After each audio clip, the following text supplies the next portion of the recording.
Welcome to the Uncle Hack Podcast, where dudes pretty much just talk dude shit.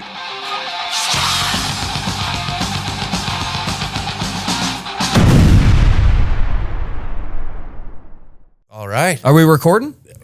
Well, now we are. Okay, so you got my anti-Semitic rant? Yes, Okay, yes. excellent. Welcome to another episode of the Uncle Hack Podcast. I got a special guest. He just dropped in. Yeah. Mark Hughes, ladies and gentlemen. South will rise again, baby. There we go. Look at that. The live in-studio audience already likes you. Yeah. I think because of the outfit. Yeah. Everyone's back there giving us, a salute, and you guys can't hear them. You wouldn't understand. It's all in German, right? The pure language. Yeah. Actually, Germany is not The great leader. the great leader. Yeah, he's a fun guy. Germany is actually a country that is not that cool anymore. No. They have lots of hate speech laws and shit like that now. Yeah, they're clamping down. It seems like Europe in a whole, anybody in the EU is kind of, I don't know, they're clamping down on their citizens. And If I put my coffee there, you're fine. we're good? Yeah. Oh, yeah. Sweet. Yeah. Yes. Well, I just got back from England. And how was it? It's okay. So if you're doing anyone. I used to think I never understood when people would say you should travel to experience the world, right? I used to think, well, mainly it's because I fucking wasn't allowed to leave the country until 2010 because we'll get into that. Yeah, my parole conditions. But anyway, so I was like just an insecure little punk, and I'd be like, "Fuck, I can't do something, so therefore it's gay." Yeah, you know when you're immature. So that's how I was, and I used to think traveling's fucking gay, right? But anyway, you really should travel to see the world. I'm not saying like just even if you just go to one place that's not like your home country. Fuck, even in Canada, even if you just go to a different province, it's just to get an idea of like how other people are. It just enriches your perspective, but especially comedy. You should go to different countries and stuff like that, right? So I'm glad I did that. I've been traveling since last year. I was in Iceland. I was in Mexico, Iceland, Sweden, Denmark. Are the rumors true in Iceland? Which ones? That there's like 5-to-1 women over there and they want to fuck. Was there more? There was quite a few women, actually. And did they want to fuck? Not any more or less, unfortunately. But maybe that's just me. Oh, I'd seen a BuzzFeed article about that. Yeah. Lies. Yeah. You know where I find women want to fuck more than anywhere? Canada. Oddly enough. They're whores here, yeah. In a good way. Oh, yeah. Hey, man, we don't slut shame. We slut fame on this podcast. Fame. That's right. And women just seem to be more down to fuck in Canada. And I think it's because we're sort of a liberal society. Not always good, as we were talking about earlier. But we'll focus on the positives. And you're hunkered down for a little, like in the wintertime, you're bunkered down. And then the springtime comes and there's an energy out there. Yeah. Like it doesn't help that the playoffs are happening here in the city and everybody's happy. The Oilers are winning. Right. So in Alberta, is Edmonton specific. And even the past couple of weeks, the ladies are out. Yeah. We're getting skimpier with the clothes. We're losing the bras. Have you noticed this now? Yes. Less bras. Lots of nipples. Yeah. Lots of nipples. And that, when you're not used to it, it kind of, it throws something in you. It's like a pheromone in a way. Yeah. Yeah. You get the scent. Yeah. You're we're both hard. I thought Edmonton was landlocked. So England was cool to do. I went there because I wanted to leave Canada because Canada was getting gay with the COVID restrictions, and England opened up first. And England there's only two real major English-speaking comedy markets in the world: the U.S. and the U.K. Right? So I was like, okay, and Canada's basically just a satellite. Yeah, considered a satellite. The good one, of U.S. The good ones leave. Yeah. And the smart ones. Yeah, right. If problem is the States, I can't get in. Yeah, I have a horrendous criminal record, and but I'm an Irish citizen because my dad's from Ireland. So I can work legally in the UK. And the UK is cool. They do comedy different there, though. Just the way comedy, like just the culture of comedy is different. Both more good accepting? and bad. The general public likes comedy there more. Yep. So I was telling you this the other day at the show. Like you just say there's a comedy show, you can get 10 people. No problem. And they don't need, unlike Canada, it's not like, well, who is it? Have I heard of them? It's like they just like the art form of comedy, right? Yeah. No offense, my dear friend. Mm-hmm. my mate, my comrade. Yes. They don't like the comedy we do, though. They don't like the comedy we do. Sorry. They like it if you're visiting. Oh, okay. They don't want you staying there and doing it. We don't want your garbage here. No, and take it back. Yeah, bookers, they like it if you. I'll take these off now. There, I made my impression. You made your point. Yeah. Yes, I needed to. For those listening, he had a fresh pair of pit vipers. Yeah, I wanted to just make sure that my political leanings were established off the get-go. Right out of the gate. Yeah. He's wearing a convoy T-shirt too. That's right. All I heard was there was white supremacists there. I didn't even know what they were protesting, and I was there. I was like, it's Nazis? weird how that. All right, yeah. I was pro lockdowns. Oh well, Nazis are here. I guess I'm anti now. You know, it's just whatever the boys are doing. So they have hate speech laws in England, though. Okay, like worse than Canada. For real. Right? So in Canada, we don't have real hate speech. Well, we do have hate speech laws, but as of today, it doesn't apply to art. Yeah, it's coming. But Mike Ward got sued. Yeah, but that's a human rights tribunal, what they call quasi-judicial civil thing, right? See, technically, you can't go to jail for shit like that. It's just you owe them a lot of money. Yeah. Right? In England, you can go to jail for it. Damn, dude. And basically, the way the laws work there, they're really draconian. Is the threshold for criminal hate speech offense is if a member of an identifiable group had their feelings hurt. Come on. That's it, dude. That's it. And so if they feel offended, it's basically it's like the burden of proof is on you that you didn't do it. Mm-hmm. And the biggest problem for a guy like me, because that's the type of comedy I do, is, you know, dark and dirty, sanctified hate speech. It's very clean. Yeah. Yes, it's just all I do is punch up, truth to power. Right? Yes. Yeah. Well, because the tranny was taller than me, so I had to punch up. They call it a uppercunt. An uppercunt. Yeah. Is that a noise? Oh yeah, you don't got the headphones on. What was the noise? Oh, it was the clapping. Oh, cool. Yeah. Nice. Love it. Yeah. Fuck it. Hey, yeah. Live in studio audience. Yeah, that's right. So the part that I didn't like about England, though, is so I'd keep on getting these lectures from bookers, even if I did well. Yeah. Even if I killed. The audiences there are fine with the comedy. I thought they'd be more loose than Canadians, but right. It turns out they're actually a bit more uptight. And I was warned about that before I went there, is that like the Brits are uptight with not necessarily like woke. It's not that. It's just they have a culture of where you don't really talk about uncomfortable things in public. So, and I was telling you this the other day. Yeah. So here's how it's manifest. Overwhelmingly, the Conservatives always get voted in the UK. Right. The Tories, right? Mm-hmm. But you can never meet anyone who publicly likes the Tories.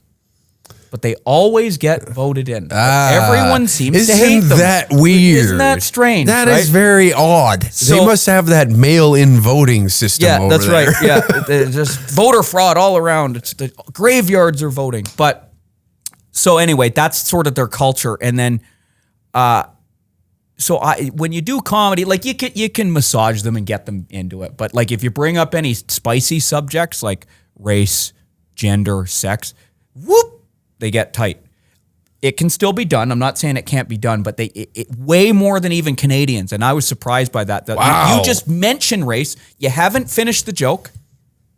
Even if it's pro whatever the thing is, they'll go whoop. Right? Wow. And so anyway, what ended up happening is bookers would start giving me shit for my act. They'd be like, "Oh, listen, mate, you got to tone that down for the UK."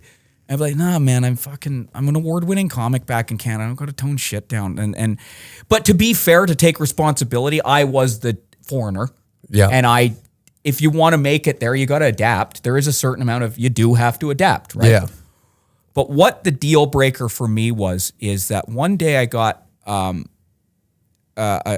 did a show, and the guy who runs it was a good guy, and I said faggot, and in a joke, and like I saw a guy in the crowd, and I said, "You're a faggot," and I mean that in the most homophobic way possible. This is not a joke. That was my joke. And no, I'm just kidding. I'm pausing the act for a second. Yeah, you're a faggot. No. Lynch him. Yeah, yes, I am going to put a condom on right now because I don't want your AIDS. your monkeypox. Or your monkeypox. That's a new one. That's the new one. Yeah, there's the new fucking wet work fucking disease. But so anyway, next week, all joking aside, it was a joke. It was a joke where I say faggot. I do actually try and take comedy seriously. I want people to laugh. I do want them to laugh. Yes, I admit I will joke about controversial things, but my goal is I want literally everyone to laugh. Yeah. I actually bugs me when people get offended because it's like I feel like I didn't do my job, honestly, right? Having said that, though, I realize it's also an industry hazard doing what I do. You can't please everyone. You can't get too worked up. You can't get too sad. You can't get too fucked up. But anyway, next week he tells me, oh, I got to talk to you about something. The other week you used the F word. And it's never going to be good when people say that about fag. When they're not just saying faggot, they go F word, right? And I'm like... Well, there's a few of them. Yeah. And I knew which one he was talking about too, right? I go, you can get arrested for that here, right? We had a complaint. And I'm like, oh yeah, so? That'll be funny if I get arrested. Like, I'm okay. I think that would be hilarious. Yeah. I could use it for the gram. Right? Exactly. That's good. That's a good credit. Yeah. Arrested in the UK. There's your next album. Yeah. Never mind my bank robbery conviction. Look at this shit. Right? So he goes, yeah, but I can get arrested too, and so can the venue. And I went, what the fuck? I went, oh, man. And because here's the thing. I'll say wild shit. Yeah. But I don't want you to get in trouble because of me. No. Right? Like, you know that because now what's going to happen is I'm going to be worried. I can't think clearly. The creative flow's encumbered, and I'm and tightened, right? Because now I'm worried about you. Exactly. Because again, I don't want to. I'm not. I may seem like a troll, and maybe sometimes I am, and I say wild shit. But again, it is always with the intention to entertain. Mm-hmm. It's not to get anyone jammed up or fucked up or anything like that. So that was basically. I went. I'm not. This isn't. And the cost of living there is really expensive, and it just after about 3.5 months, the novelty of being in England kind of wore off. It's a depressing kind of a country anyway. So I just went, I just basically said, am I going to hunker down and have to build up? Because no one's going. I realize now bookers are going to have a hard time with me, so I'm not going to get booked. So that means I got to start my own shit. Mm-hmm. That means I got to produce all my own shows. And the quality of life isn't that good, and it's kind of depressing.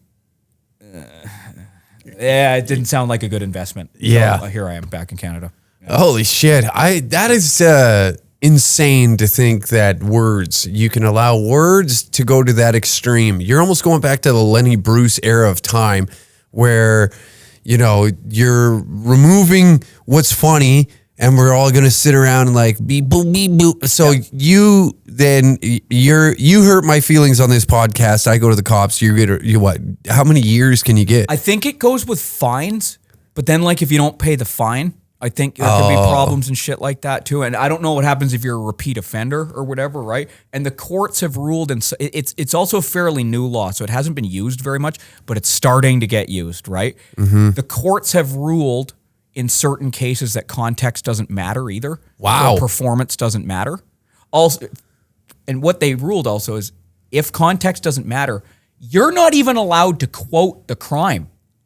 Really? Because context doesn't matter. This is how fucking crazy it is, right? Holy shit. And that's one of the problems with the UK is they don't have they'll protest and kick up over certain things, mm-hmm. but they won't over others. Similar to Canada, like hockey games will kick up over, but loss of freedoms, we don't care.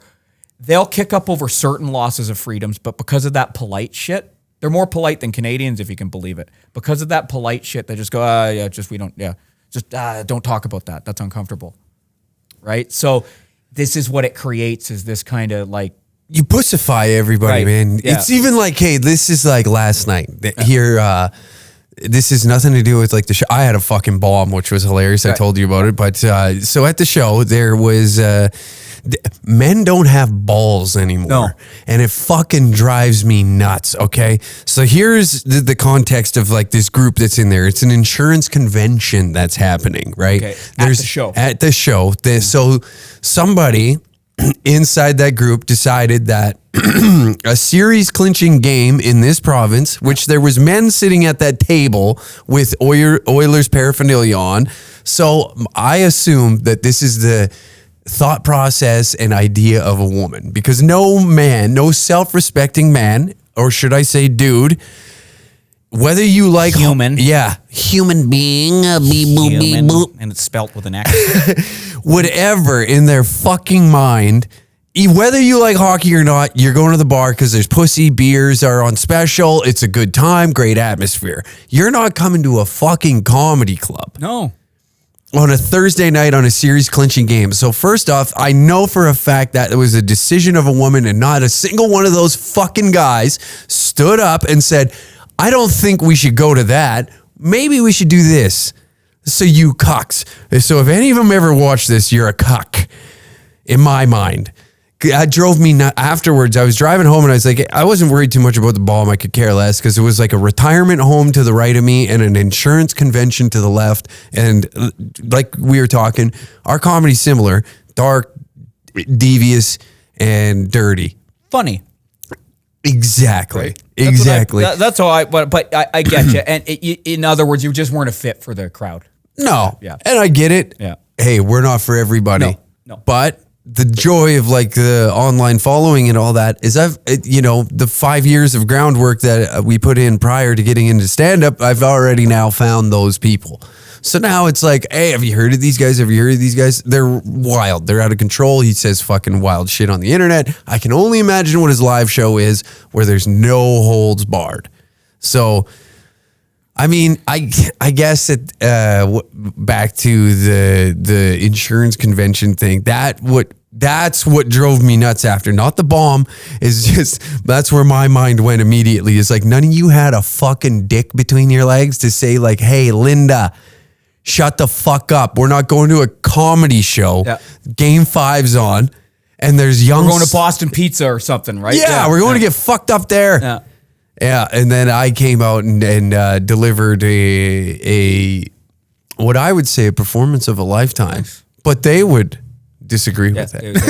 Well, what did that one bitch say? You said from the back, you heard her say, "This isn't the room for this." Comedy club, everybody. Yeah, this isn't the room for this. I'm like, oh, forgive me, I'm a retard. There's fluoride in the water here. R word. Oh, the R word. Demonetized. That's okay. Do you put this up on YouTube? Yeah. Do you ever get videos taken down? I haven't yet. Do they shadow ban you, or are you doing okay?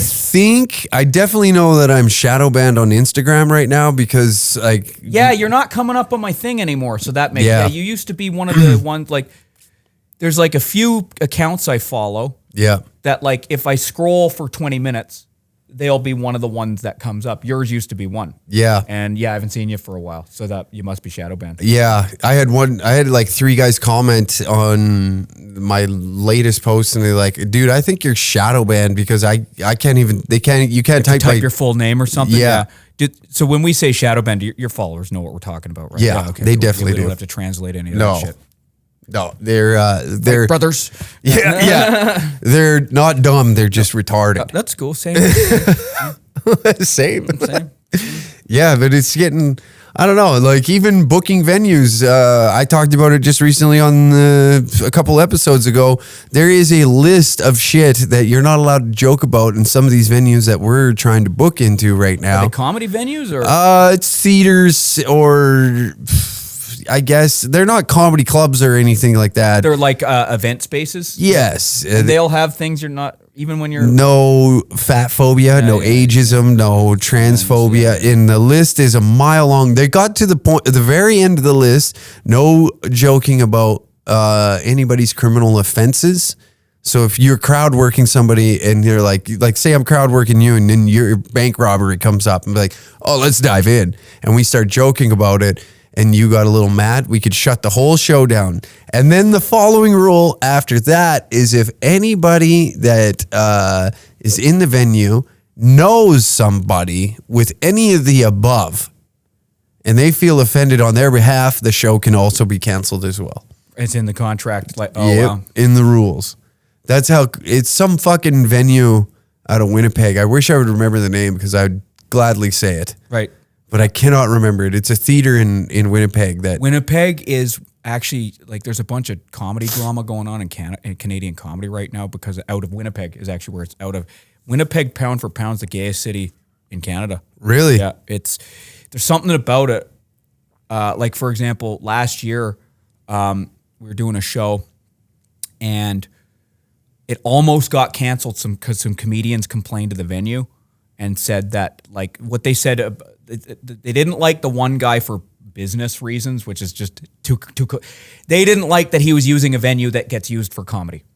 Really? Yeah, just bullshit. So often this stuff starts like with Canadian bullshit. It's usually fighting over turf, right? And it's trying to cut out competition and stuff. But it's a different discussion. So anyway, the venue went, yeah, but we know the guy, we don't care. So then what they did was they doubled down and said that, because I was the headliner, they go, he's racist. And last time he was here, he bombed with racism and made a black comic uncomfortable. Booked. Yeah, well, thank you. I always have a home at Danger Cats. Now, Mama did raise a fool, or a retard, but not a fool. I record all my sets, always. I did not bomb. I killed, in fact, killed. And it was a safe space room where it has a bunch of rules on the wall. Mm-hmm. And so anyway, I posted the video and said, well, here's the bomb. And it was a kill, clearly, right? And so anyway, because we ended up winning the cancellation, but I'm pretty well banned from like every show in Winnipeg now because of that, right? And it's not a very big scene. That's not much of, like, I'd love to brag about that, but it's really nothing. Like, I'm banned from 3 shows. So, you know, but the comics were really nuts about it. And my buddy, I'm saying all that to say this. He says, this is how Winnipeg is. It's because it's small. I think they have this kind of feeling of insignificance. So they fight about shit more. Yeah. They've got nothing really. What's there? They don't even, like, they have a hockey team, I guess, right? And gangs. Yeah. The murder rate is out of control. Yeah, I mean, hopefully it keeps going, gets rid of most of them. One can dream. Yeah, hopefully. Yeah, just keep. You go, boys, right? Reporting loud, the suicide numbers are now rising due to comedians. How do we double that number? Come on, fellas, we got to get them numbers up. We need to be bullying people online more. Yeah, man. I miss that. I miss the good old days. I went through my old Facebook and I seen, I said the N-word on there a few times with an A. So I was like, whoa. The type that he doesn't want as a neighbor. Yeah, fucking.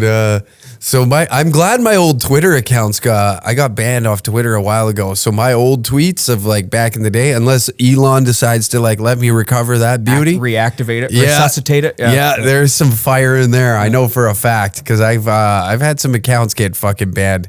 But dude, that's so stupid. Why the fuck, This is why I say Canadians are so stupid at times. Yep. We're so fucking dumb to fight over that, you know? Yep. That. A jug of horse piss. That's what you're fighting over. Well, it's in some ways the way the Canadian entertainment, not just comedy. Comedy is like one of the worst examples of it, but I've heard this from lots of Canadian entertainers. Because we're so close to the States, we dick ride the US. Yeah. We don't have any of our own like media. We don't have any of our own anything. Anyone who's good leaves. Absolutely. So it ends up turning into this kind of communist regime where everything's we're dependent on government funding for everything. Yeah. And then any scrap, so it turns into like this communist fucking wasteland where we're fighting over food rations all the time. And it seems like there's a limited amount. So it's like, oh, you're a threat to me. What you guys are doing is the smart move, and I wish I'd put more effort to take personal responsibility for any bullshit I deal with now. I wish I had been focusing way more since I started doing comedy on building a thing like you have. I started doing it later, And then I get frustrated and I stop and then I start again and I get frustrated because it doesn't happen right away because I'm an immediate gratification guy and I'm lazy because I'm a junkie and a thief, right? So I'm not throwing that out there. Hard work is it's a skill that I'm still getting used to. But that's if all comics did some variation of what you're doing, we wouldn't need to fight. We could actually work together. Yeah. Don't even need to be asshole buddies. Just you have a thing, I have a thing. You're not a threat to me. Why not try and build each other's thing up? Cross promote. Cross promote. Have healthy competition. Fuck, I love what Hack's doing. I'm gonna do a better version, but not fuck with you, not undermine you, not kick your feet out from under you. Just like, okay, well, I'm gonna use his greatness to be greater. Yeah, that's what it's supposed to be like. They say competition is supposed to breed innovation, right? And that's how we should be looking at it. But instead, it's like. He got an extra like on Facebook. I'm going to report him, right? Yeah. I see, I don't know. Maybe I'm talking out of turn here, and I think that the following has helped me surpass a lot of things that some comics have to go through in the beginning stages. Right. I'm going to need more time and look back onto it, but as living in the moment and viewing it as for what it is, and I'm not saying that like people are kissing my dick or anything like that. I want to. That's circumcised, right? Oh yeah. Not some kosher meat was okay once in a while. Just as long as it's not my banker. And you can see that on you can see dick kisses on the Patreon. Oh boy, I'm signing up right as we speak. Where's my phone? But it's helped me surpass heaps that, I don't know, maybe some comics got to go through. You got to depend on, hey, can you take me on the road and all this? And then it was like, I don't know, just by the sheer grace of God, I bumped into those two assholes down in Calgary. I liked what they're doing. They're going through some shit as well as like what I kind of went through online, but they got to do it in person with whatever communities and shit like that, especially Sam. Sam, he gets the shit end of the stick, but somehow he grips it harder. Right. And the shit just doesn't let the stick slide. Right. So rolling with those cats, man, is a blessing because they give me so much wiggle room to make my mistakes on my own, but they help guide my plane back in the air no matter what. Like as soon as the show, hey, go for 20, go for 25. The more time I chew up, the less work they have to do. So, and there's no fight about money. We all pay each other equally. So it doesn't matter if like, say, I don't know, one of them does 25 minutes, the other does, it does the money thing. You can't even argue about that. The time on stage, we're all fucking attention whores. So at the end of it, like, hey, you get a headline tonight. It's always a coin flip. Hey, I always say I'll host because I want to get those chops. The hosting's the best way to get better at comedy. Yeah. Hosting and going bullet. Yeah. So if you're ever at like a mic, because it's also easy to go bullet because no one ever wants to go bullet. So it's usually, especially at like not as good shows, the show isn't actually warmed up yet. So you get the tough, the trial by fire, right? So it's a fucking blessing, and they're assholes. Yeah. That's what I like about them. Great. They're fucking pricks. Yeah, that's great. They're fucking dinks. Yeah. And I like hanging out with guys like that are gonna keep you honest instead of fucking pumping your cock all the time. You know. So I think that I think that the cards are aligning, and this whole bullshit of, I don't know, comics trying to catch. What are you gonna do? Because if you know where the problem comes in with the comics canceling other comics, and again, this is a mistake I've made that I'm starting to learn a decade in. It was because they can only take shit away from me when I'm reliant on other people. Yeah. That most comics historically were reliant on some kind of industry thing. Even in rinky-dink Canada, it's like CBC or there's 5 bookers in the whole country that book anything of substance, right? So if it's not hard to run afoul of those 5 people. Not even for saying wild shit. Just bookers will fucking not want to book you anymore because you asked for money that you deserved. They'll do. It's really fucking fucked up, right? So if you just aren't reliant on other people, what can they take away from you? If you build your own following, they can't cancel your following because the following likes you for exactly what you do. Yeah. And that's the solution. So much like I used to be a guy who'd bitch and moan about cancel culture and all this stuff so much. And don't get me wrong, I could still go on and on about it because it's a pain in the ass sometimes. But really, and it's become a cottage industry to bitch about cancel culture. Time for a little ad read. DangerCatShop.com. Use the code podcast69. Get 15% off your order today. Get a little deal on merch. We got the Killin' Beer shirt. We got hats, hoodies. Flags are now restocked, ladies and gents. The flags are in stock. The flags are in stock. So we have those for you.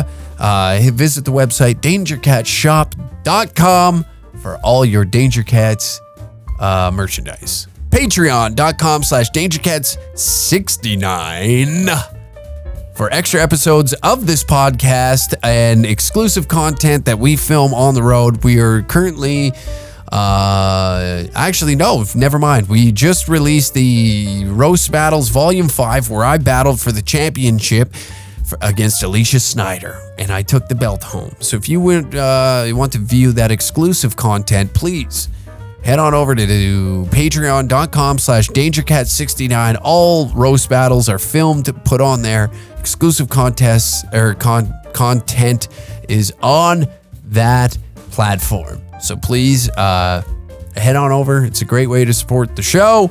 And you get an extra episode of this podcast every Thursday at 3 p.m. How exciting is that, lads? Anyways, back to the episode. And we're back. Oh, yeah. He just said the N-word when the camera cut off. 6 million sounds like a lot. I don't know.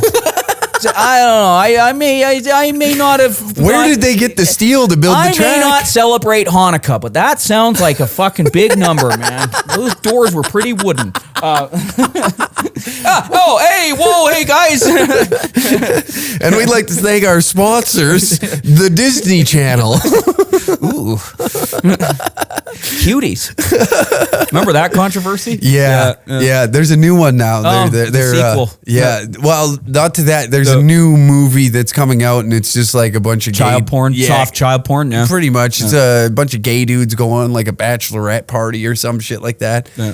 So that'll get everybody up. Well, hopefully the monkeypox clears that up. It should. I mean, I think the movie's shot already, but damn.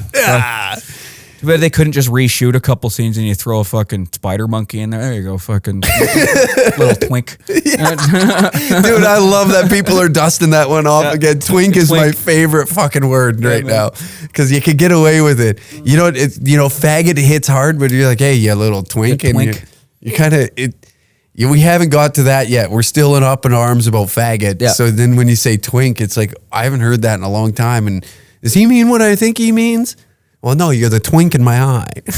Choose your own adventure. Ladies' choice. It's a Goosebumps novel. In the asshole of the beholder. The brown eye of the beholder. Dude, that is great. As the old saying goes, it's better to have two in the ass than a fist in the bush, right? I don't know, man. Two in the ass. I don't know if I'm hot enough anymore. I'm getting old. The hat does it. I know. It's my midlife crisis. I'm 42 this year, so I'm like, to be fair though, I don't look it. No. Heroin and prison kept me youthful. Kept you tight. Yeah, it kept me. Semen that has rejuvenating factors. Not the black kind, though. Whites only. Yeah, you eat at the cafeteria table with your own kind. That's right. Shower with them too. Transgenders. Dude, fuck yeah. So you want to get into that for a second? Yeah, sure. Yeah. Okay, let's dust that off for those that don't know. Mark has quite the past. Yeah. So, the Cole's Notes version is that I got out of prison in 2007. I did 7 years on a 9-year sentence. That sentence, I'd been in and out of jail since. So I got out when I was 27. I was in and out since I was 15. Mm-hmm. Heroin, cocaine addict. Yeah. Stole to support my habit, in and out of jail. My whole, all said and done, and added it up once, and I served about 10 years in prison. Damn. And I got out after that 7-year sentence. I did, and I was doing 9 years for bank robbery, a home invasion robbery, a bunch of convenience store robberies, fucking high-speed chases, B&Es, burglaries. Yeah, it's like a list of charges. You got a rap sheet. A little bit of one, yeah. Over 40 convictions. Holy shit. Yeah, and I wasn't good at crime. I was not really good at heroin. Really good at heroin. So I've been out since 2007 now. And but yeah, that was my life, and it's been a lot of time in prison. It's been long. It's been so long now, though, that it's like, yeah, it was part of my. I remember all of it, but it's like it really is like You're so far past it. Yeah, it's not really. I don't want to ever like go because your experiences shape who you are. Yeah, you don't have to live there, but you do have to honor it too, no matter even the bad shit, because that helps us learn too, right? 100%. You have to like use a comedy analogy. The bombs help you become a better comic. Yeah, the shitty things we did, if we so choose, like if you don't learn from the bomb, then it doesn't help you. But if you learn from the mistakes, they do help you become a better person. Mm-hmm. You enunciate faggot better. Faggot. Fagé. So yeah, there's the Cole's Notes version. It's so 6 inches. Fuck! I had a feeling. I had a feeling. It's not. It's okay. It does the job. It's a skinny frame. Yeah, but it's nothing to I'm not too ashamed. It's big enough I'll to get swimming. The jump with no underwear underneath the board shorts. Yeah. Well, no big deal. It's no big deal. When you first was something like a gateway? Did something happen to like lead you to the path of drugs? Okay. This is probably the only subject that I'm a bit careful of, and it's only out of respect. Is because my family's still alive. Mm-hmm. They were fucked up. Yeah, and it was like they didn't molest me or any of that shit because I was kind of fat. So, you didn't grow into your frame, and your dick didn't grow. That came later. Yeah, once I started coming into myself. So no, they didn't do anything like that. But just my parents were fucking not good parents. Yeah, and so I used to basically. Behavioral problems when I was a kid and fucking having to see psychiatrists and stuff like this and counselors and alternate schools and then running away from home. And then when you run away from home when you're a kid, you fall in with people. And it's like the people I hung out with were, you hear like people say why they joined gangs. Yeah. It felt like family. That's what it was for me. It wasn't a gang, but it's like a group of guys. Personal bond. Yeah. And they just felt they were cool. And I used to get bullied and picked on when I was a kid. These guys didn't get bullied and picked on. So I was like, okay, well, I want to be with these guys then, right? So yeah. The tough guys in town. Yep. And they were older than me, and anyway, they got me into drugs and shit. I don't want to lay it off like, okay. On the one hand, yeah, what's a 28-year-old doing giving drugs to a 15-year-old? That's fucking fucked up. Right? Yeah. That's only a few years older than you. Yeah. Right? So you imagine hanging out with a 15-year-old and going, here, want to shoot some coke? Yeah. But I don't want to just immediately go, well, it wasn't my fault, because it was too. It's both, right? Mm-hmm. So, and then just kept on going, and then the lifestyle. We were talking about before we started rolling, it's like it's fun, it's great, it's awesome. And what we say in the meetings I go to is like it's fun, then it's fun with problems, then it's just problems, and that's basically what happened. Yeah. So but it was about 13 years. So I'd say my wild active drug addiction years was about 13 years. 10 of it was 5, 6 of it was like what I just thought was wild and hilarious and fun. Even though I was going to prison, I didn't mind going to prison. Prison was okay because it was stable, right? Because at least I had somewhere to eat and sleep, right? Mm-hmm. Then the next few years was like it's Jesus Christ, I've been up for a week. Like I just escaped from Auschwitz, you know what I mean? Yeah. Auschwitz.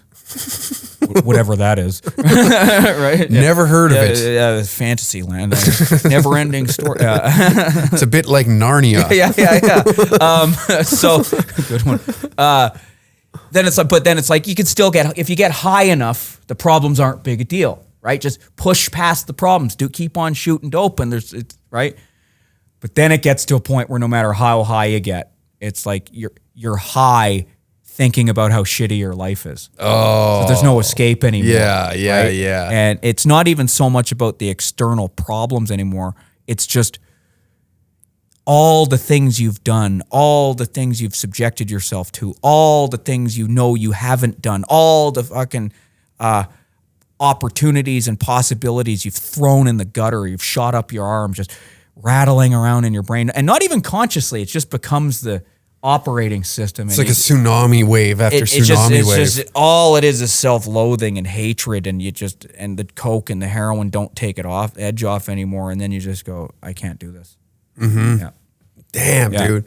So that led you there, and then all these years of crime and all that. Was there ever like a point when you were sitting in prison and like it didn't become funny no more, and it was the last time? Yeah. So last time I was in prison was for robbing a bank because I got let out on a parole. Yeah. I was only out for a few months, and I robbed the bank to get sent back. Oh, really? Yeah, it's not very sexy. I just walked in and said, "This is a robbery. Give me $1,500." I was all fucked up, and I just said, "Give me $1,500," and they gave me a dye pack. Like, I didn't even get away with any money. It was fucking pathetic, right? like aggressive panhandling, right? And so then I go back to prison because I wanted to go home. Mm-hmm. And then once I got back, I didn't like being back there. Yeah. And I'm like, oh fuck, man. And it just feels like I don't belong anywhere. I don't belong in society. I don't belong in prison. Like all my friends who I'd started that life with, dead in prison, had turned on you, had ripped you off, had something, right? Like you don't even have any of them anymore. Oh man. And it's like you're in a world of loneliness. Yeah. All the cool guys have turned into fucking ravenous drug addicts and are all some variation of scumbag, including myself, right? Mm-hmm. So it's like, this ain't no fucking family, man. What the fuck is this? This is a den of vipers. Yeah. Right? And then loneliness. And then I just went, I can't do this anymore. And I was willing to do whatever it took to stop. Mm-hmm. Right? And I had no plan on what my life was going to look like or anything like that. I had no idea I'd be sitting here right now or anything. I just didn't want to feel that. I started drugs because I didn't want to feel a certain way, and I ended drugs because I didn't want to feel a certain way. Yeah. That's basically it. So it was full circle. Right? Damn. So you're back at page 1, rewriting your book later in life after going through all that shit. Yeah, and having to build a new life. Because when I got started using drugs, Super Nintendo was the fucking popular game system. You know what I mean? That's how long ago that was. Damn, and you got out and it was PS2. And it was when I got out, they had the internet and shit. I wasn't an internet guy. I went to prison when the internet, like it had just come out when I started doing it like in the late 90s, but it was expensive, so not everyone had it. So when I got out, everyone had the internet. And I was like, oh, wow, and I didn't know what Google was or anything. Mm-hmm. Yeah. I mean, but I'm not one of these guys who didn't grow up with it at all. I learned it pretty quick, right? Yeah. So I'm that generation in between Gen X and Millennial, whatever that one is. It's like gay? No, not quite. Well, it is. But it's not as bad as millennials. That's all I know. I'm gay, fine, but I'm not a fucking millennial because they're the ones who are they're the fun police. Yeah. Right? So, like making fun of AIDS was fun. Yeah, man. Now it's not even fun anymore because no one knows. You just have PrEP and you're no big deal. Mm-hmm. You know what PrEP is, right? It's that drug, right? They take it before they bareback and then they don't get AIDS. Oh. It's not fun. It's not fun to make fun of anymore because it's just diabetes. You know. Except you get it with a prick rather than prevent it with a prick. Something like that. Yeah, I don't know. There's a joke in there somewhere. Comedy. So, yeah, and here I am. Getting out. Then I got out and, dude, I'll tell you, my first 5 years out of prison was fucking hard though, right? Just because you're it's like leaving a cult. Basically, like you have to deprogram yourself and reprogram yourself to be a law-abiding citizen. Right? Yeah. And it's not just that. The life I lead is somewhat like Eastern philosophy. It's not, but it's sort of like that. Is like I have to try and be ethical and shit. Like, so if I used to be unethical, rob, cheat, and steal, I got to be ethical now. It's like opposite. Just don't do what I used to do. Do the opposite of what I used to do. And it's in society. This might sound weird, but it's not as easy to be like upstanding as you think it would be because society actually rewards being a scumbag. In a way, as long as you don't break the law. Yeah. Or you A, don't get caught, or B, if you can figure out a way to monetize your scumbaggery, you're actually doing okay. right? Yeah, there you go. That's why I'm here right now. You've made it. Yeah, this looks like the circle's back. Yeah. We're in. This is some kind of like you're Tony Robbins of fucking alt-right. Yeah, I said I was the Dr. Phil of rednecks. There you go. Yeah, that's all right. So learning how to do that and be like, well, fuck. They lie. How come I can't lie? Well, because they didn't waste their life in prison robbing and fucking home invading people, you retard. You're like, okay. I used up my scumbag privileges. Oh, you know? Yeah. Early in the game, too. So I have to do all that shit. And what do you like to do? Okay, no, first of all, I'm not employable, so I have to learn to be employable. I have a criminal record. What jobs can I get with a criminal record? You know, these kinds of things. Mm-hmm. I haven't been around women for years. How do I learn to be around women? Then my life got stable, meaning like I had an apartment, I had a job, and like I lost jobs too in the first few years too, because I had fucking terrible work ethic, and sometimes I get hired and they find out I have a criminal record and I get fired and shit like that. So finally get sort of stable, but life is fucking boring. You just get up and go to work and pay your rent and that's it. So then I started looking for things to do to just keep, not for fun even, just to feel somewhat alive. Right? Yeah. And I had this list of shit to try, like volunteer work, concert promotions, improv, acting, these like exercise, shit like that. And then comedy was just this thing that was on the list. I didn't even know anything about it before I started doing it. Like I'd seen Delirious. Yeah. Is that your first special you ever watched? Yeah. Nice. I'd never seen a special. That's the only special I'd ever seen. Just Delirious and Raw. Nice. Right? Oh, and Live on the Sunset Strip. Oh, okay. Okay, so I saw those, but I couldn't name an active stand-up, like someone who was actively doing it. Then I saw Jason Rouse, and then 6 months later, I took a comedy course. Here I am. 10 years later, I'm fucking doing comedy. Damn, dude. Yeah. So you that know was Jason. You know Jason Yeah, Rouse? very well. Yeah. Because my sense of humor. Yeah. You know, fits well. And I always thought, because people used to tell me, because I go to the meetings, and they'd be like, "You're funny. You should do stand up." And I'd be like, "Yeah, not with my sense of humor, though, man. Like, I didn't think there'd be a market for it. So when I saw Rouse, I thought, oh, okay, people do like this. Okay. You seen him live in Vancouver? Yeah, in Vancouver. He came by 2012. Yeah. Ended like fall 2012, and I did my first ever stand-up set May 2nd, 2013. Yeah. Fucking A. Yeah, that'd be the guy to definitely open your eyes to a whole different world of like stand-up, because he is dark and dirty, dude. And I'd never heard of him. A metalhead friend of mine told me about him. He said, he's in town, check him out, go see him. Yeah. And I was like, okay, cool. Yeah. Yeah, man. Yeah, he kicks ass. Yeah. He was kind of, he's kind of helped me learn a lot of things with this as well. And I never quite, like you said, build your own shit. Yeah. I never understood what the hell he talked about until we started getting in, and I'm learning more of like how this all works. Yeah. And he goes, dude, you're miles ahead of everybody. Dude, because this, what you're doing Yeah. is hard to do just doing stand-up. People Yeah. don't give a shit about stand-up. You need to do this. The fact that you have it first means like you're pretty much untouchable. It's crazy. As long as those videos don't come out. Which they might. Hey, Patreon.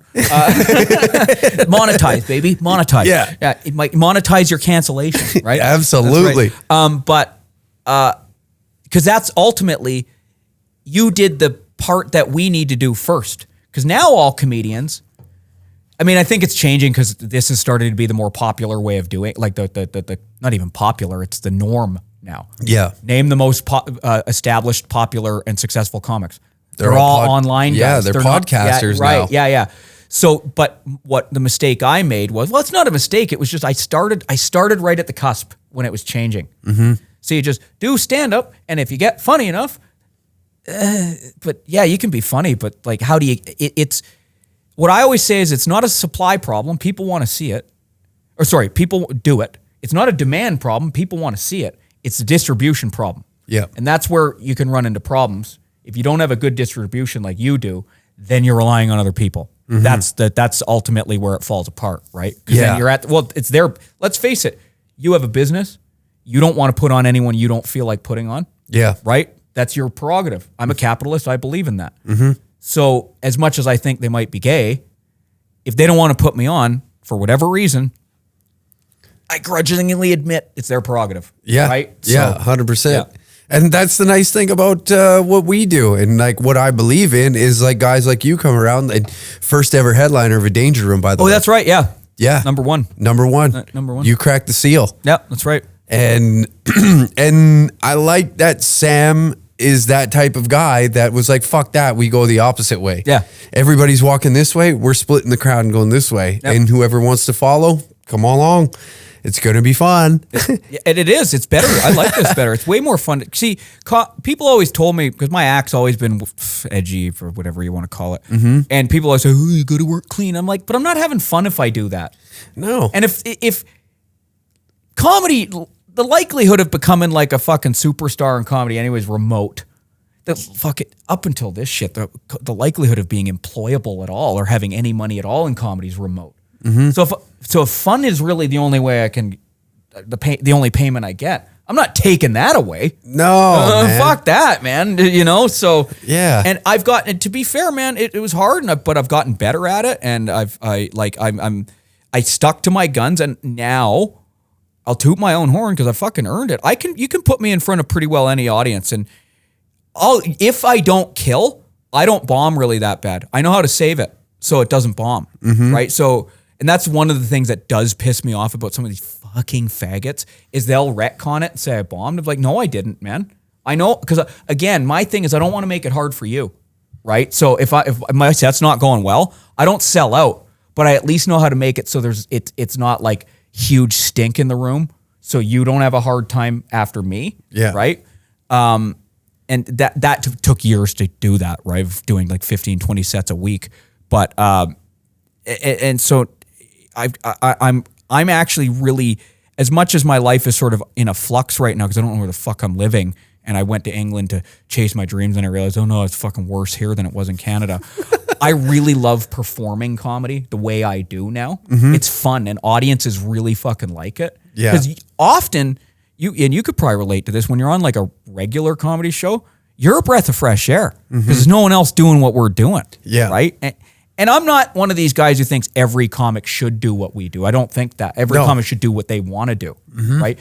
What they say is be the comic you'd like to see. So I want to be the comic I'd like to see, right? And if there's people who want to see the comedy we do, like if we want to see the comedy we do, there's got to be other people. And the Danger Cats is obviously a prime example of that. There are people who want to fucking see it. Yeah, right? Man. That's how the YouTube channel kind of started, is I just started doing things that I thought was funny. Yeah. And whether it was me being loud, obnoxious, just this rigger pipeliner type, like, fuck you. That shit's funny to me. Fucking goof. Yeah. That shit is hilarious to me. Those guys crack me up. That personality type, like that typical, like, fuck, fight, trip, pipe, type guy is so fucking funny to me. So I just started doing shit like that online, and then it just cultivated itself, and then we got into doing parties because I like fast, loud, ludicrous type behavior. And now I may not partake in it as much as I want to anymore, but then I just translate that into my comedy, which is dark, loud, fast, in your face, fuck you. I don't care. I'm going to do this, whether, like you said, whether you like it or not, I'm still going to do it. I don't give a shit. There's people out there, whether you like my jokes or not, are they too much for you? Perfect. Because then at least you're going to tell someone. Mm-hmm. Yeah. At least I'm going to stick in your brain rather than the guy talking about croutons in his salad. Well, what they say is, and you got to be careful about getting too precious with this, but some people go, comedy's not an art. I do think it is. Mm-hmm. Because it invokes an experience. It triggers an experience. Good or bad. Mm-hmm. It does. Mm-hmm. Only problem with comedy as compared to other art forms is you do need the audience. And if there's no laughs at all during your set, was that comedy? Because it is meant to. I guess unlike other art forms, there is one response you're actually wanting. Yeah. Whereas a painting is whatever they feel is just whatever they feel, right? It's irrelevant what they felt. Music even is like, but comedy is like, if they're not laughing, that's probably not. Well, it still might be comedy, but it's definitely not good comedy if they don't laugh. Right?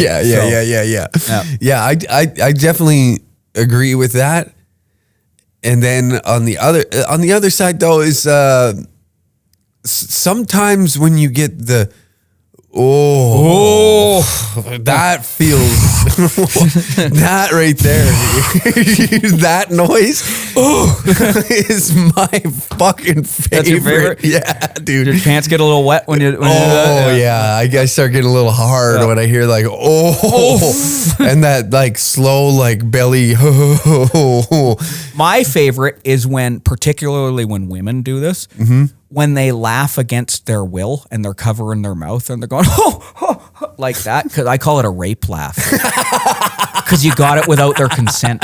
You forced it on them. Yeah. Oh, man. That's the joy of it, though. Yeah. Is, you know, it, like you said, you do need the audience. And... Because if you don't have an audience, you're insane. You're an insane person doing ranting. Yeah, you're the homeless guy on the street corner yelling that the sky's falling. Who's still funnier than most CBC comics. 100%. 100%. With his pants down, stinking like fucking garbage. He's still funnier than the gem people. Yes. I hope I don't get you in trouble. Nope, I've already took the shots at them. All right, I've already told CTV roast battles that they can suck my dick. I'm the champ. There it is. It's on record. Yeah. I put it on the roast battle. The roast battle champion right here is telling you, CTV roast battles, that your show is fucking garbage. Yes, I've watched one and I was like, you can just tell they've been manacled. Yeah. Like, you can tell they were given a list of things they're not, and you can also tell they've edited it out too, right? And it's like, get the fuck out of here. Roast battles are popular. I personally don't like them just for my own reason. I like hosting them. I like hosting roasts. I just don't like doing them. Yeah, it's a funny neurotic thing for me. But roast battles are popular. They're really popular. Not the way that CBC one is, though. No. That's not what people tune. And I'm not just talking about my personal taste. I know the roast battles that are popular. That is not the one people want to see. No. They want to see hardcore, fucking mean shit. Throat slitting comedy. Yeah. And not like, oh, well, you know, got to be careful. Jared pooped his pants.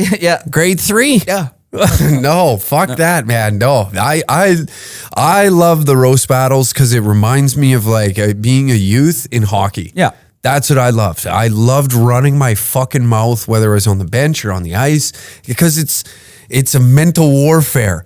If I can get you off your game by using my mouth, I've won the fucking war, and now your physical abilities are out the fucking window because of the things I've said. That's genius. And I love guys that do that. I love watching like NHL compilation videos right down to the juniors of like people chirping one another on the bench and having guys go ballistic over it.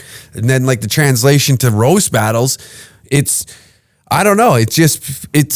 I shouldn't say it's natural because it comes with a lot of work and writing and all that. And the risk to reward is so high. You don't know if these jokes are going to hit or not because you can't go to an open mic. No, it's often too specific, right? Yeah. Yeah. So it's designed for that person at that time. And you basically, you're going out there with no bulletproof vest in the Ukraine war and hoping to God you come out like Rambo. Right. And that's the only way I could fucking describe it. And I think that it's like the greatest form of free speech because it shows that human beings can sit there and say the most evil, vile, disgusting shit to one another and go have a drink after. And it doesn't affect us. Yep. And at the end of it, it doesn't matter like who has the title. Actually, it does. Yeah. I'll take that statement back. Yeah. It does matter, Mark. Yeah. No, that's yours. That's yours. Anyone else has, it's like the Holocaust didn't happen. Exactly. Right? Except for 5-time champion Sam Walker. Right. That one happened. That one happened 6 million times. It's the only 6 million times anything ever happened. In fact, I heard the roast actually the fire started in the chambers because he plugged in the mic and started. Nice. Yeah, nice. He said some things. Oh. Yeah. The guy's older than you think. I know, yeah. He's a shapeshifter. Got a voice that smells like Zyklon B.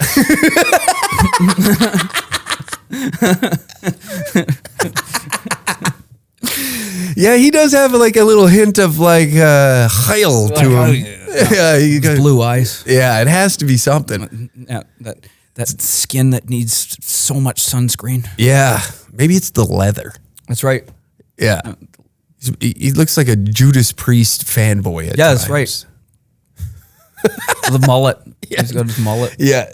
The rat tail. Yeah, I love it. Yeah. The piss flap. The piss. Let the piss run off it. Fuck yeah, dude. So when you're transitioning in from female to male. Yeah. Did you find it hard to get off heroin?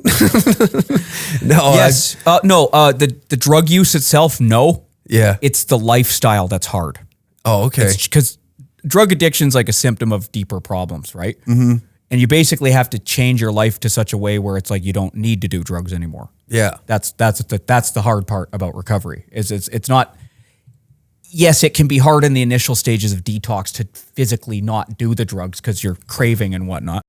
And so it can be hard to detox, but the hardest part about getting clean is staying clean because you have to be like, again, back to all that stuff I was saying earlier, you have to change your value system, your thoughts, your behaviors, your associations, et cetera, et cetera. Yeah. So now I have coping strategies and a life that is such that I don't need to turn to drugs to cope, quite simply. And my life is so good that I wouldn't want to ruin it with drug use. Right.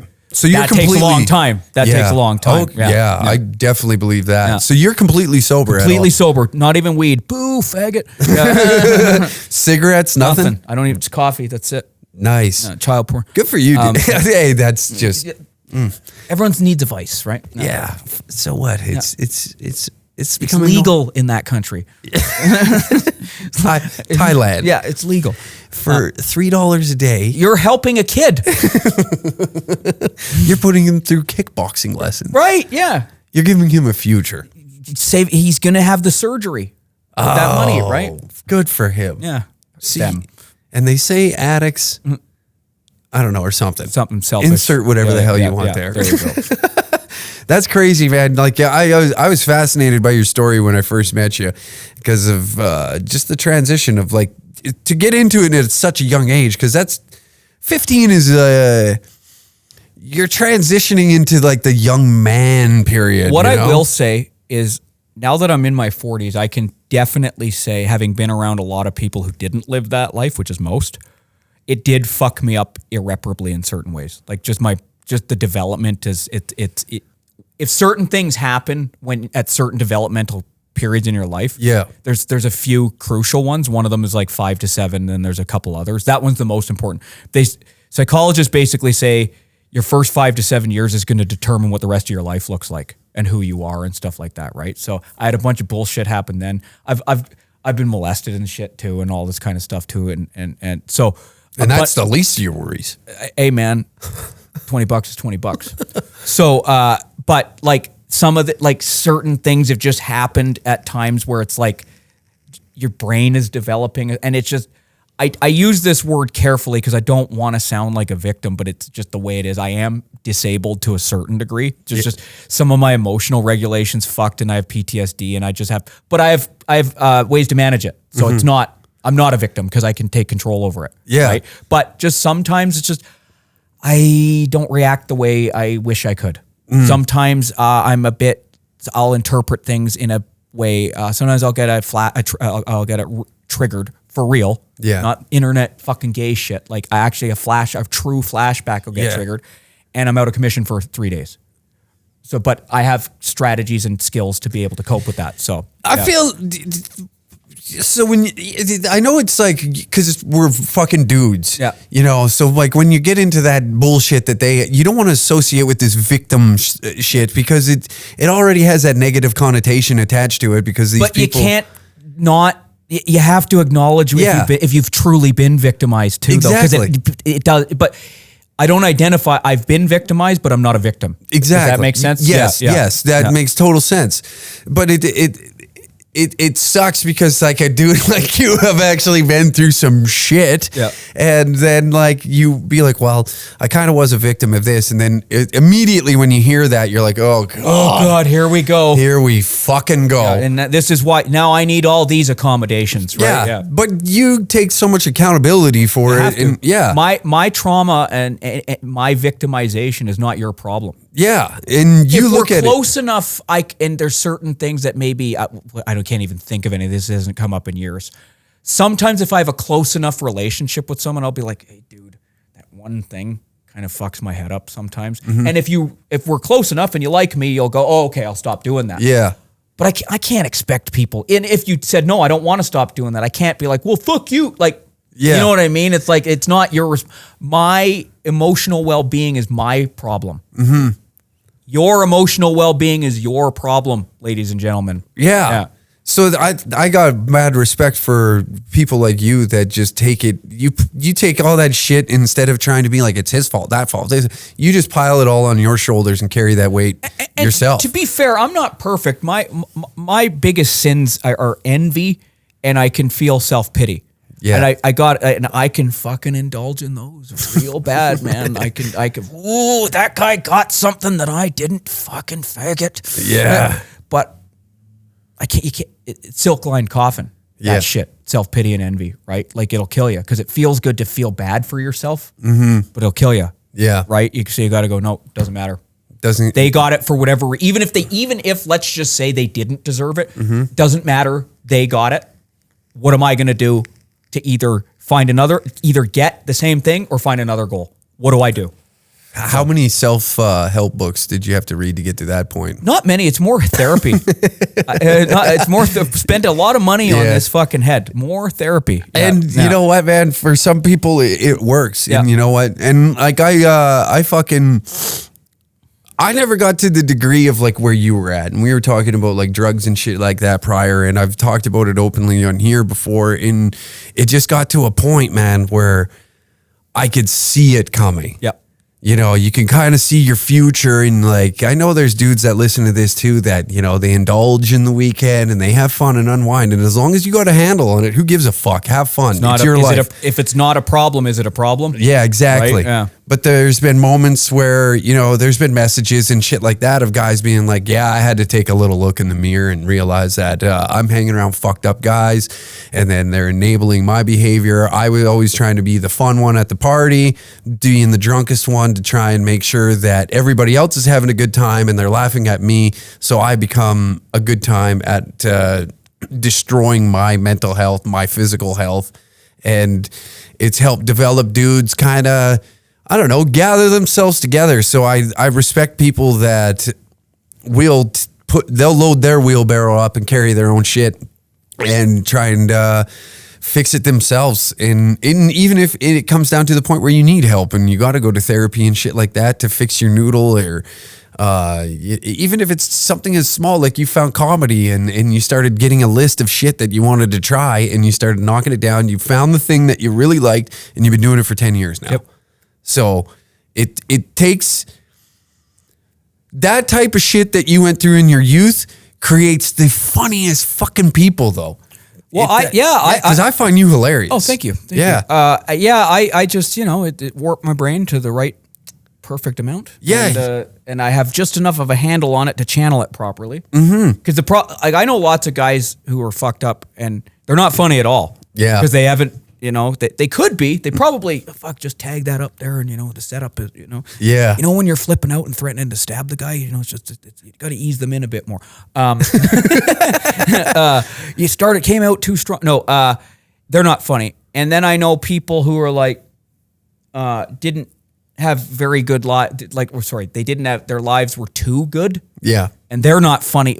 And there's exceptions. I know people who are just hilarious just because that's how they are, right? But I know, I find that there's a certain and I don't want to sound elitist or like purist about it. Like, I don't think you have to have a fucked up life to be funny. No.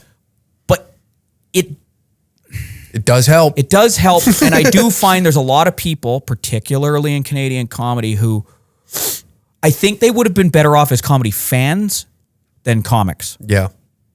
That's the easiest way to put it. Yeah. They're good at a bunch of other stuff that makes them look good at comedy, but they're not necessarily good at the comedy. Yeah. Yeah. And they have, shit like that. That's something I've noticed. And it's, and again, not that like you need to have done what I did to be funny, but it does, there's a certain, I know it's going to sound fucking so snobby right now, but whatever.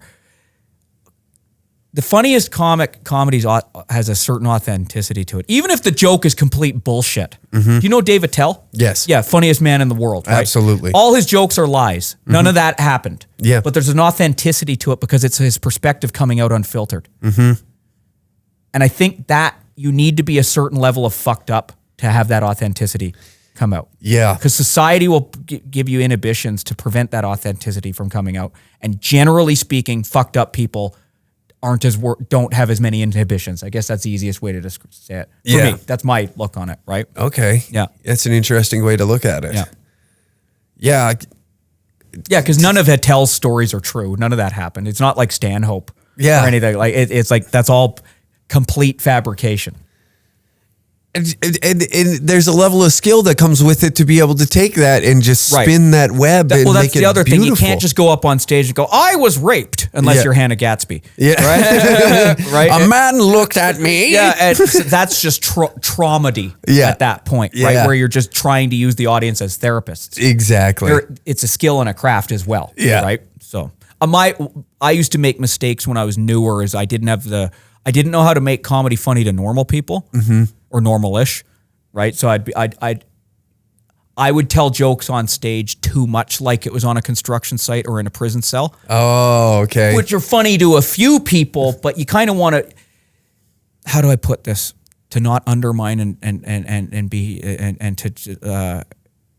undermine, and I don't want to undermine or contradict everything we've been talking about with having an audience is you do want to try and make as many people laugh as possible, but you don't want to, how do I put this? You don't want just 5 people laughing at your jokes. Yeah. You know what I mean? If it's only fucking 5 people, is it, you know what I'm saying? It's maybe too niche at that point. You want to be able to try and make as many people laugh as possible. And that my problem was I'd go into a comedy show and I'd tell jokes in a way that only fucking drug addicts and criminals would laugh at. So there's a certain amount of translation you have to do, right? But then again, you get to a point where it's like, no, I don't give a shit. I don't want everyone to laugh at it. Patrice O'Neill said you want 80-20 is the ideal. 80 to laugh and 20 to be offended. Right? So it's a good number. Yeah. So that's what I'm always shooting for, right? Yeah. And are you hitting those numbers? Yeah, honestly, yeah. These days, yeah. You can stick me. I've gotten, because I fucking worked my ass off at this, I've gotten good at comedy. You can stick me in pretty well in front of any audience, and I'll probably be one of the better ones on the lineup. Yeah. Maybe not the best, but one of the better ones. Hell yeah, man. And just because 15, 20 sets a week for fucking 9 years, man. You iron it out. Good at it. Yeah, right? Man. And I never stopped for COVID either. You kept going? Stopped. 2 months was the most I ever took off. Yeah. Wow. Yeah. I'd move where the restrictions were the least. Yeah. And I'd do like illegal shows and underground shows and stuff like that. Yeah. That's what I like about, the like I said, like Simmons and Brett are both introducing me to these like radical type beings that do have middle fingers up, like no matter what they're doing. And maybe I'm saying that in a way to describe of like how we operate in life.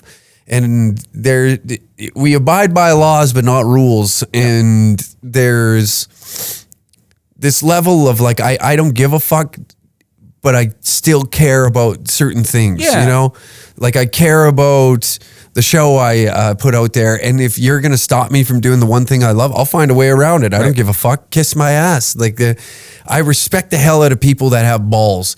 And that rules, man. Yeah. That rules. My view is my ethos is do no harm. But telling jokes isn't harm. They'll say it is, but it's not. That's not harm. That's bullshit. That's ridiculous. Yeah, that's funny. I run on like don't rape, don't steal, and don't kill. That's it. Those are like don't rape. What a fucking this guy stops doing coke and he doesn't want to rape anymore. You changed, man. You changed. Ever since you started this radical what are you going to be, a vegan next? What are you going to do? I seen you drinking a smoothie.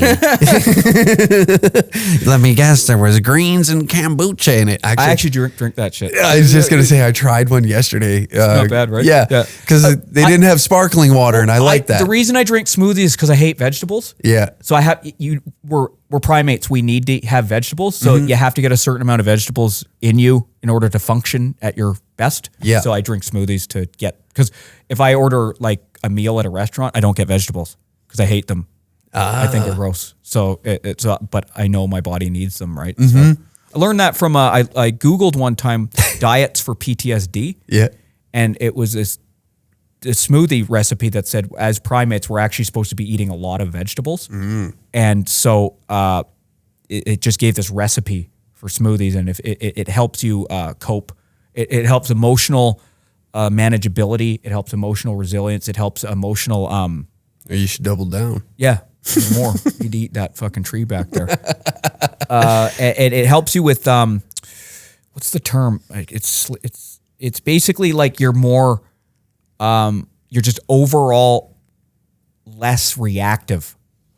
I can't remember. There's a term they use for it, but yeah, it's just it's not necessarily that you're calmer. It's just if you're given stimuli, it doesn't pierce as much. Yeah. Okay. Yeah. Okay. I want to finish off on one question. Okay. Okay. And I've always wondered this. What does heroin feel like? Oh man, I got jokes about this in my act. So okay. I've heard the jokes. For you, yeah. I don't normally do jokes on the spot, but for you I will. Okay. So the jokes I do is heroin feels like, when you drop your smartphone, when you're going in the bathroom and you hit it just before it hits the toilet, or you grab it just before it hits the toilet, like for 4 to 6 hours. Right? Another one I had was heroin feels like getting a big hug from your grandma after she paid off your student loans for 4 to 6 hours. Another one is heroin feels like telling a racist joke at work, getting caught, and then they give you a raise. That was my favorite. Yeah. And then I close with heroin feels like eating a warm apple pie that's full of heroin. I have to come up with more. Some of those are old. I got to write a bunch of new ones. But yeah, heroin feels really fucking good.